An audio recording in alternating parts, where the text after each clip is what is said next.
Right, boys, how you doing? So, we are currently doing a Kojima game tier list. Mainly, I'm gonna be doing games that he produced, games that he directed. So, there's gonna be some stuff that isn't quite a Kojima game, but stuff that he had a hand in making, or stuff that is just, you know, semi-related. So I can talk about this. Texas Chainsaw scary. Did you get jump scared? So, we're gonna start this off. So we've got D, C, B, A, and S tier. I don't mean to give you a wee spoiler buzz, but there's gonna be a lot of S tier because as much shit as I give Kojima for OD and Death Stranding, he's a very inventive and very creative and inspired game director, and is willing to try things that are very different and very unique and very he's always willing to try things that are very different, even if nowadays it's a bit too different, you know. But anyways, we'll start off with Death Stranding, which, boys, I'm sorry. I know this game is the marmalade of the video game world right now, because you either fucking adore Death Stranding or you don't like it. I just don't like it. I don't get it. I think the story's overly weird, overly strange, but it feels like strange for the sake of being strange. I don't like the fact that there's in-game advertising for Norman Reedus, right? Because then it's just whipping you in the face with the fact that it's an actor playing a character. I don't know, it's too Kojima. It's like when George Lucas made Phantom Menace. It's when, you know, he's got given too much control. Like, he's good when he's got, like, you know, he's got a leash on, like, right, Kojima, right, you know? But this one was just a bit too Kojima. So Death Stranding, I get what they're going for. It was interesting. Actually, I'm trying to talk myself, but then again, there's not going to be many bad games in this list, you know? Right, so we have Metal Gear Solid Peace Walker, which from what little I've played of it, it's pretty good. It's probably a B. It's not my favourite Metal Gear game, but admittedly, I haven't dug a crazy amount into it. I never played it on the PSP. I only played it as part of the HD collection. I had a good wee time with it. Thought it was fun. Not like world changing or anything like that, you know. Then we have Metal Gear 2 Solid Snake, which, right, boys, I have only properly played Metal Gear 1 on the MSX one because it came with was it Metal Gear Solid 3 it came with, or was that the HD? I can't remember. Anyway, I played. So 2, I know, is it Snake's Revenge is shite, which that's the one that was made by a US company, or is that Metal Gear Solid 2? I can't remember. Anyways, I never got into it, but it might just be the fact of age not great. This one might get me fucking lynched, but I'll put that down here. And we have the one that started it all, Metal Gear. Look at it, it's Kyle Reese, because they just like, as much as he's just taking stuff from movies. There's Kyle Reese. It's the exact shot. It's just, yeah. Metal Gear 1, I put it C. It's good. I like the story. It's, for the time, really, really good. A lot of stuff that's very ahead of our time, but I do feel they tried quite a lot. Admittedly, right, I have only properly played the NES version, which probably isn't the best port of Metal Gear. But I really should try and go back and actually play the MSX games. I don't imagine they've aged pretty well, but I still find it mental in Metal Gear Solid how much they expect you to know from the MSX games. This expects you just to, like, because I only played Metal Gear Solid 1 for the first time 2 years ago, and I thought it would be like, oh, they explain everything to you. No, sometimes they do.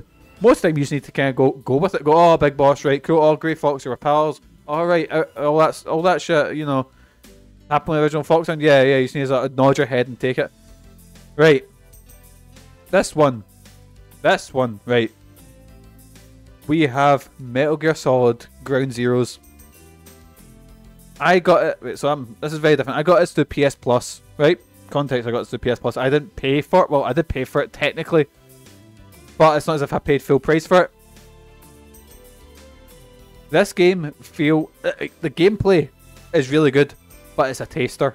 It's a paid demo when it really should be a free download, so I'm gonna put it in D.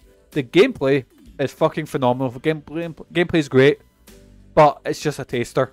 It's like you can beat it in like an hour or two, you know, it's not a long thing, but the fact that they sold it separately is a load of shite. They should have just released it for free online.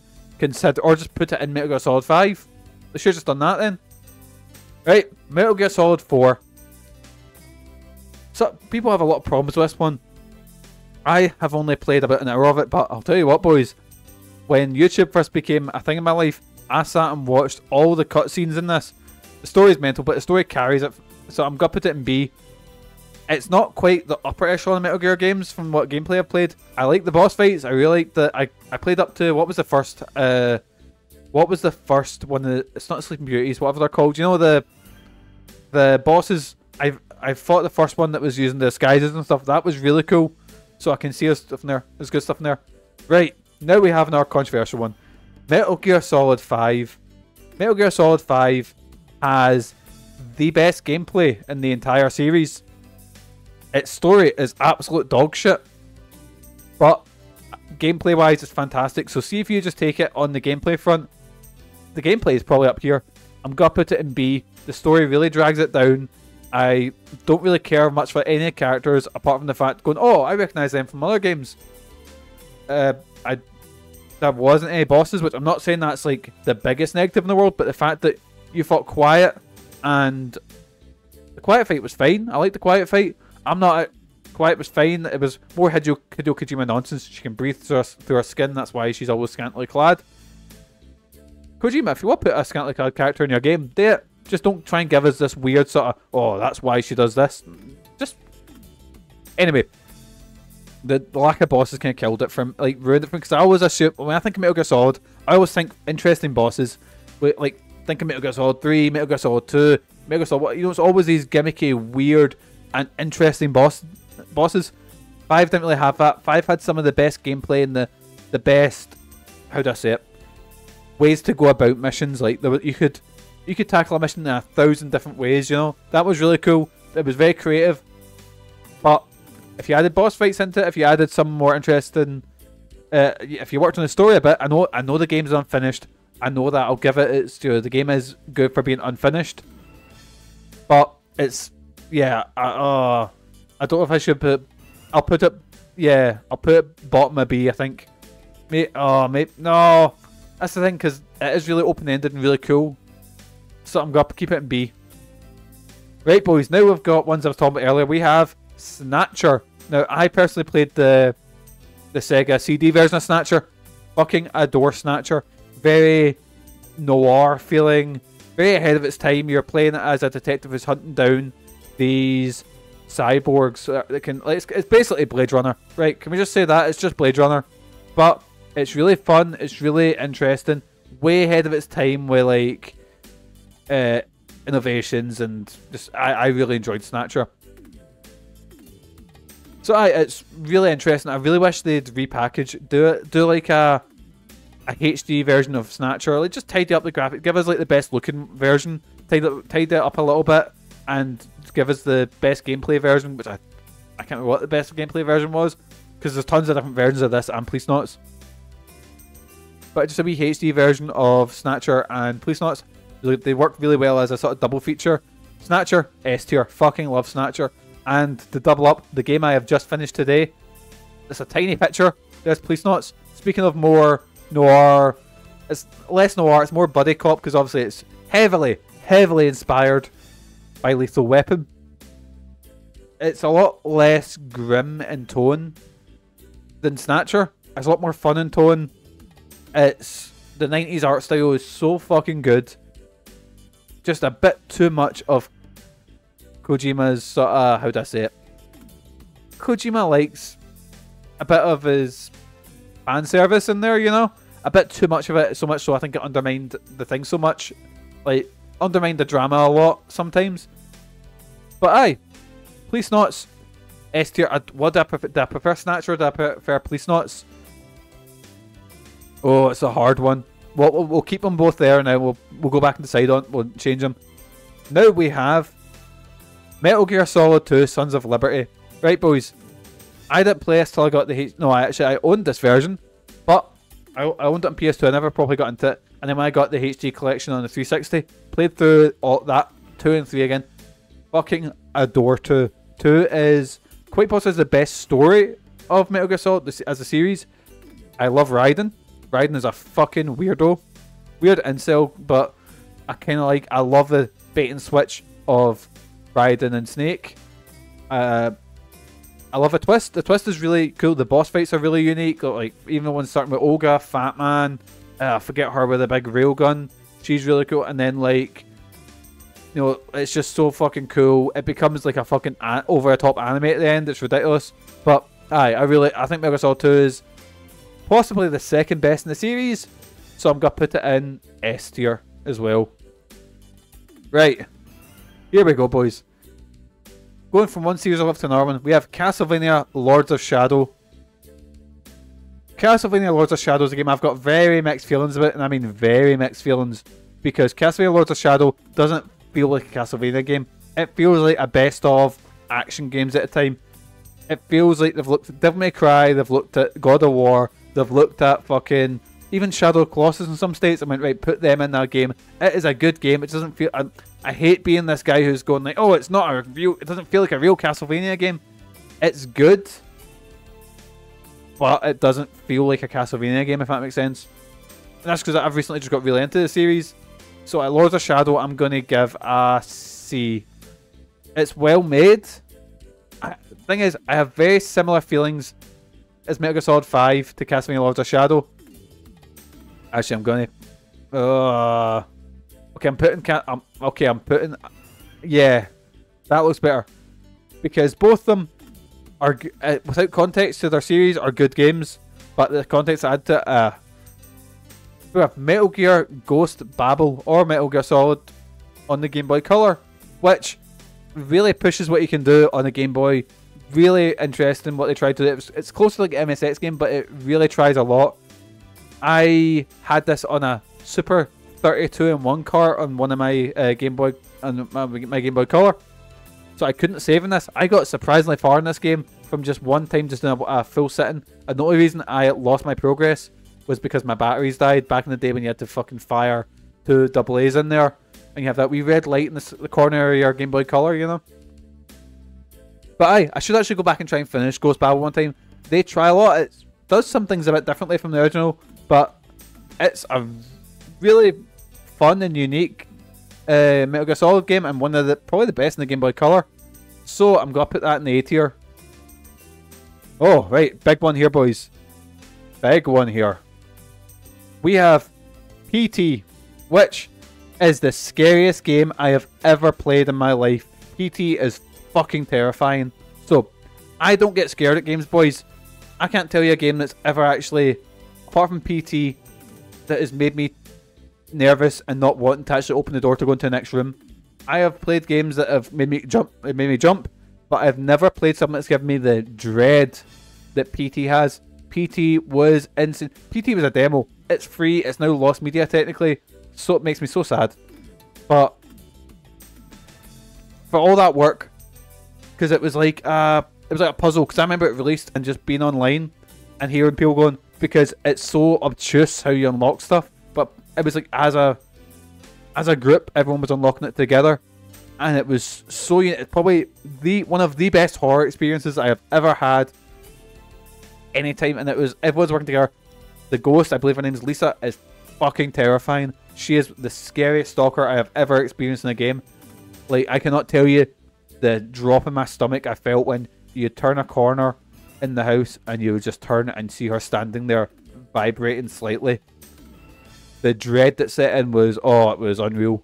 PT is so unique. It's absolutely amazing. I know Silent Hills was going to be probably something completely different, but I see if they expanded that sort of thing into a full game, would have been absolutely amazing. Would have been one of, if not the best horror games ever made. Also the fact, right, so not only was, so I don't care too much about starring people. I don't care about the fact Norman Reedus was going to be in it. It was the fact that Silent Hills was going to have Kojima directing, who's a very good director. The story was going to be done by Guillermo del Toro, one of my favourite directors. I was like, oh, that sounds good. And what the character design, I didn't know about this till afterwards, was going to be made by Junji Ito, who is a fucking amazing, he is the horror manga artist, basically. Just imagine half the shit that's in Uzumaki turning up in fucking Silent Hill. Oh, that would have been class. But unfortunately, Silent Hills, it's no coming. Konami had a very public and bitter fallout with Kojima, and Yeah. Silent Hills is dead, but at least we got PT. PT was, as a free game, as a trailer, was, I mean, S tier. Fucking putting it above Metal Gear Solid. Yeah. Yeah, it's up there. PT's phenomenal. Right, so now we have the Zone. Well, I'm going to Zone Enders 1 first because a lot of stuff that they say from Zone Enders 1 can carry over to Zone Enders 2. So, Zone of the Enders 1, I actually got this game for free because because they used to do this back in the day when it was like they would package a game with a demo disc. So, they brought out Zone Enders 1 on PS2 and that came with the demo disc for Metal Gear Solid 2. And I had a friend whose older brother bought Zone of the Enders for the Metal Gear Solid 2 demo disc. He then taken out the disc and gave me Zone of the Enders. Zone of the Enders is a really fun shoot 'em up. It's closer to like a Panzer Dragoon maybe. At a time, it felt like the best mech thing you've ever seen. It ends super abruptly though. It ends just as you feel like you're just getting going. I really like Zone of the Enders. I think it's a really unique and fun title. I know it's a VR game that I've not played. Or a VR version of it. So Zone of the Enders 1 I'm going to put in B because it is very, very short. I'm probably I put it above Lords of Shadow. I definitely like it more than Lords of Shadow. Yeah, I'll put it about there. Zone of the Enders 2, however, is everything that Zone of the Enders 1 should have been. It's longer. It's much girthier. It's got much more meat to it. It's... The story is still very, like, Kojima nonsense. You know, it's... Actually, I think Kojima just produced these games. But I really like Zone of the Enders 2. Zone of the Enders 2 is the game that 1 should have been. And, Zone of the Enders 2 is fucking phenomenal. I'm going to put it in A tier. Right, and then going from one phenomenal action game to another, we have Metal Gear Rising. It has quite possibly one of my favourite OSTs from any video game in it. Mental action game by Platinum Studios with the most ridiculous buttfuck stupid story you have ever experienced in a game. But I'll tell you what, see if you take... I can't skip the cutscenes. Most of my playthrough this game, I just skip the cutscenes. I watched the story the first time. It's there. The story is there. The story is an excuse to get Raiden to go fuck things up as a cyborg ninja. But the boss fights, the hype, the music, when it all comes together, fuck me, it is amazing. It is something else. There is nothing I'll probably put it in high A, top A, I think. Like, see when Rules of Nature hits and you are blocking a fucking... You've got your sword and you're blocking a Metal Gear Ray, like, punch, and then you fucking run up a building as the building's collapsing. It is like playing a Dragon Ball Z scene. It is ridiculous. It is the most fucking... It's up to 11. It's a time. Oh, just wait and have a sketch when I fucking hear I think the final song, the final boss fight, it has to be this way, and the boss is throwing rocks at you and you're cutting them in half. Oh, it's the closest I've ever felt to like a ridiculous over-the-top shonen anime fight. It is amazing. Again, story is ridiculous, and I'll be honest, I can't skip it most of the time. But aye, Revengeance is a fucking great time. Now we have Metal Gear Acid. Metal Gear Acid 1 is unique. It's a card game version of... Excuse me. Yeah, need to do a wee cough here.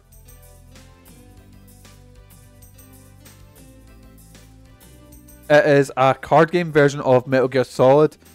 It's good, Metal Gear Acid, but I feel it doesn't quite reach its potential. So I'm going to put Metal Gear Acid in C. However, Metal Gear Acid 2 is fucking amazing. Metal Gear Acid 2 is a strong A. I fucking adore Metal Gear Acid 2. Metal Gear Acid 2, its story is mental. Again, absolutely mental. But it's got unique boss fights. Actually, one has unique boss fights as well. You know what? There we go. I feel that's... I like it better. I like Metal Gear Acid 1 better than I like... Oh, duh. Yeah. Yeah, but Metal Gear Acid 2 has mental boss fights. I got super into it because it came with this big stupid thing called the Solid Eye, which was basically this cardboard 3D goggles that you put over your PSP, and they play two movies side by side, and it kind of makes them go together slightly. I played a shit ton of Metal Gear Acid 2, I've actually finished it on stream, which I had a great time playing that on stream as well. I played through it when I had COVID. So yeah, it's always a game I always go back to and always replay. I also remember how fucking hyped I was in Metal Gear Solid Portable when if you had save data from Metal Gear Acid, that Venus showed up in your game. That was cool as fuck as well. Anyways, Metal Gear Acid 2, very unique. Both Metal Gear Acids very unique, very they're very cool games that I really wish there was like a third one because it's very experimental. Not even as a Metal Gear Solid game, just as like a action stealth card game. Very unique. There's nothing else quite like them. You know, I have Metal Gear Solid 5, which I'll put up the Definitive Edition because the Definitive Edition just has like DLCs and fixes and stuff. Phantom Pain is the original release, which the DLCs kind of fix it a bit. Even though I played a lot of Metal Gear Solid online, I thought it was kind of fun. But Metal Gear Solid 5, still same problems, same empty, same shite story, same no bosses. Gameplay was fucking phenomenal. That's the thing, I will say, I don't think there is a bad game on this list. I see down here, like Death Stranding and Metal Gear 2 are still probably good games by the standards of things, just not quite up to the level of our stuff, you know. Anyway, Metal Gear Solid Portable Ops. Oh, where did I put this? I really loved Metal Gear Solid, but I played the story of this quite a bit. But my main thing came from just doing side missions and stuff. I loved just gathering soldiers, and there was a lot of online play with this because the PSP you could, you know, I was amazed it could go online. I loved Metal Gear Solid Portable Ops. You could gather soldiers, you could interrogate them, you could also get like characters from other games. You could get Ocelot in your team, you could get Venus in your team, you could get Medic, you know, that's all, but you could do like side quests and stuff and get them, and it was really cool. Most of my memories come from gathering soldiers, gathering my team, training them. Not the story itself, I can't remember much about the story itself. I might play through Metal Gear Solid Portable Ops in the future, but I had a really good time with it. I played it online mostly. I used to fucking Team Deathmatch, play as Venus, had a fucking great time with that. I used to love that game. So I can't tell you much about the story because I can't actually remember much about the story. I'll assume it was good. But yeah, it's definitely, I don't think, do I like it more than I like Metal Gear? I'll move these around afterwards. Boktai, very unique game. It was a action RPG on the Game Boy Advance where you can use the powers of it. It used to come with a sun, it was like a thing that got UV light, and that would help you fight vampires in the game. It was unique. It was really pushing stuff. I only played this for a little bit because my friend had it and I borrowed it from for a little bit. But honestly, if I was on a Game Boy Advance and I wasn't playing Pokemon, you know, Pokemon was my most played thing on the Game Boy Advance. But Boktai was pretty fun. I'll probably put it in the C range. I think again, all these games are good. But I can't say that I enjoyed Boktai more than I enjoyed fucking, you know, Metal Gear Acid or Peace Walker, you know? Right. Now for a controversial statement. We have Metal Gear Solid The Twin Snakes, which was made by Silicon Knights as a remake of the first one. This is the one I played on stream. I had a fucking phenomenal time playing this. I'm going to put it in A. Oh, about here, yeah. I really enjoyed it. It does some really silly stuff. Like, you have bits where Snake is fucking running up missiles and stuff. But as an adaptation of Metal Gear Solid 1, I had a fucking great time playing it. I actually went off stream. I sat and played Metal Gear Solid 1 as well. And again, yeah, there's so much shit in nowadays gaming that was influenced by Metal Gear Solid. It was, for the time, fucking breathtaking. A massive step in cinematic gaming. Really, I can see why people loved it as much. Thing is, going back, I don't feel I admired it as much as people did at the time. Because I remember when I was younger, like people's older brothers, people's dads, were losing their shit over how good Metal Gear Solid was. But because it was a stealth action game, I wasn't great at it. I got fucking murdered a lot playing the demo and stuff like that. Like as a kid, as a wee baby Mikey. But I only played it recently, and I again really enjoyed it. I think I enjoyed Twin Snakes a bit better though. There's a lot of backtracking in the second half of Metal Gear Solid 1 as a whole. I feel the boss design is really cool. I feel the second half is a bit weaker than the first half. But overall, don't know. I'll put them above Ghost Babel. but we'll move things around afterwards. And here we go, boys. We have the last game, Metal Gear Solid 3 Snake Eater, which, boys, is my third favourite game ever made. Because my first favourite game ever made is Persona 4. Golden or original. Either or, you know. Final Fantasy 9 is my second favourite. Metal Gear Solid 3 is my third favourite. Then Katawa Shoujo is my fourth. And my fifth, I think, is Parasite Eve. But because Metal Gear Solid 3, I believe, is close to a perfect game. Like, just phenomenal. Like, everything's phenomenal. The story is the most... Like, I love the story. I think the story is absolutely phenomenal. The rest of them, I think Metal Gear Solid stories can get a bit Kojima-y, a bit wanky, if you know what I mean. Well, I think 3 is the most... It's my favourite story. I think I just love the story to do, like, the whole thing about, you know, about Naked Snake and the boss, about the whole... I love Cold War. Cold War is something I'm really interested in, so a game around that time was absolutely perfect. I loved even just the personalities, the people you're talking to on the radio, I loved. It was really unique in the fact that I'm still discovering stuff about it now. I love the camo. I love the whole hunting for food aspect. I love the whole medicine system. I fucking adore the boss fights. I think this has the best boss fights in any game ever.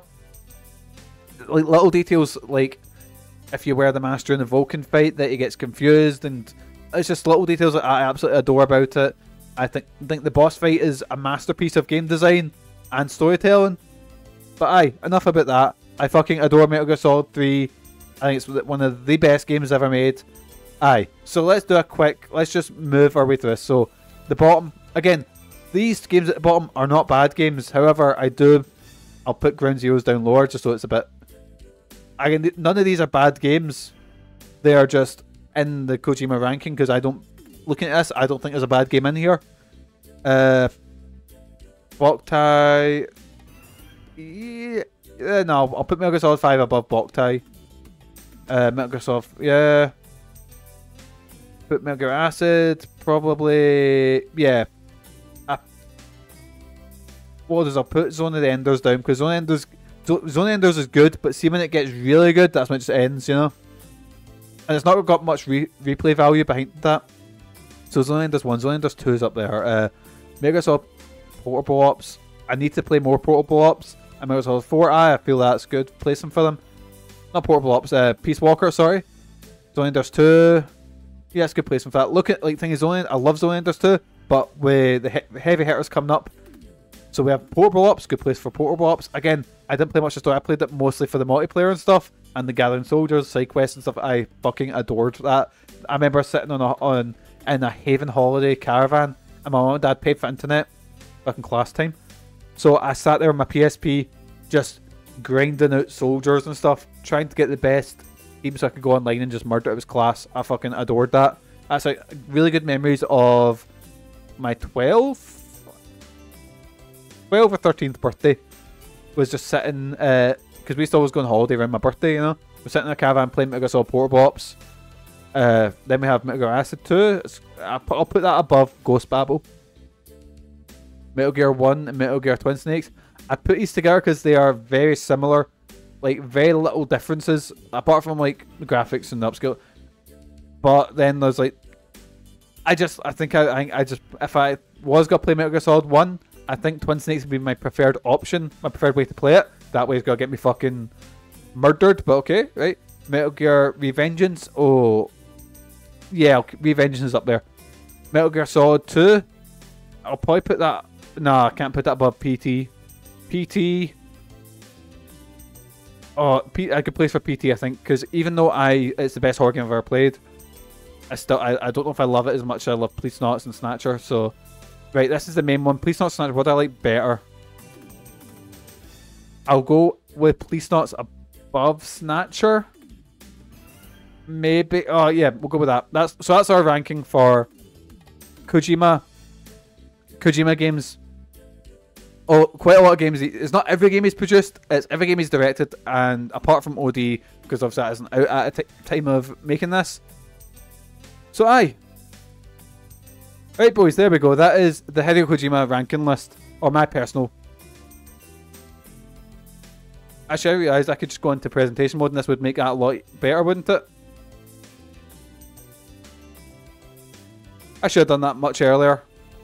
That looks a lot better. Fucked it, boys. Anyway, let's head over